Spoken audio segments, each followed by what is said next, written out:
यीशु मसीह ने क्रूस पर कहा गया है दूसरे वचन इस प्रकार से है, आज तुम मेरे साथ स्वर्ग लोक में होगा। लूका रचित सुसमाचार 23वां अध्याय और 43 वचन में हम इस वचन को देखते हैं। जब यीशु मसीह को क्रूस के ऊपर टांगा गया था, उस समय उसके दाहिने और बाएं दो लोगों को टांगा गया था जिन्होंने कुकर्म किया था और बहुत सारे गलत काम किए थे, और उस कारण उनको, वो डाकू थे, वो लुटेरे थे, उन्होंने कई हत्या की थी, एक दाहिनी और एक बाईं ओर।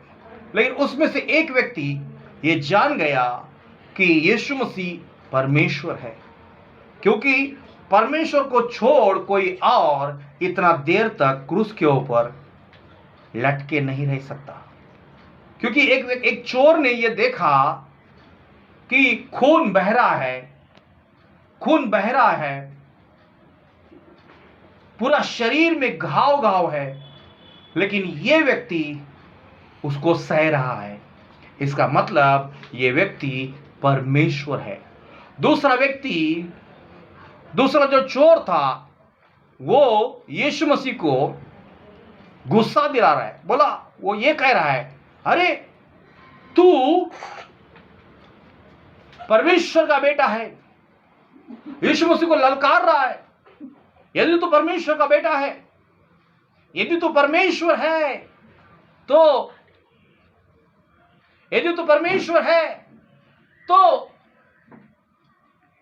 तू कह दे, मैं चाहूं। यीशु कहता है, अगर मैं चाहूं तो सब कुछ कर सकता हूं। दो लोग जो है क्रूस के ऊपर,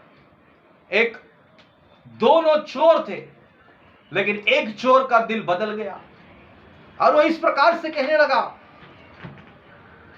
कि मैं जानता हूं, मैं समझ गया, हमने तो अपराध किया है, हमने तो पाप किया है, हमने तो गलतियां किया, इस कारण हम यहां पर सजा भोग रहे हैं। लेकिन तूने कोई पाप नहीं किया, कोई अपराध नहीं किया, कोई गुनाह नहीं किया, लेकिन हम देख रहे हैं कि तुझे लोगों ने गुनहगार ठहराया, और मैं ये महसूस कर रहा हूं, ऐसा वो चोर कहता है, कि तू खुदा का बेटा है। और यीशु इस बात को सुनकर कहता है, तू आज मेरे साथ में स्वर्गलोक में होगा, सुखलोक में होगा। और चोर कहता है, हे प्रभु तुम मुझे याद करना। वो चोर क्रूस के ऊपर पश्चाताप करता है। इसका मतलब वो यीशु मसीह को 3.5 घंटों में पहचान लेता है। कई बार ऐसा होता है, कई लोग 1 साल से, 2 साल से, 3 साल से, 5 साल से, 10 साल से यीशु मसीह में जा रहे हैं, प्रार्थना में जा रहे हैं, परमेश्वर उनको बहुत सारा आशीर्वाद को दिया, लेकिन वो लोग परमेश्वर को, जो यीशु मसीह है, उसको पहचान नहीं पाते। थोड़ा तकलीफ हो जाता है, थोड़ा दर्द होता है, थोड़ा पीड़ा होता है, तो तुरंत उल्टी उल्टी बातें कहते हैं, तुरंत अपने आप को यीशु से अलग करते हैं और अपना पुराना रूप को दिखाते हैं।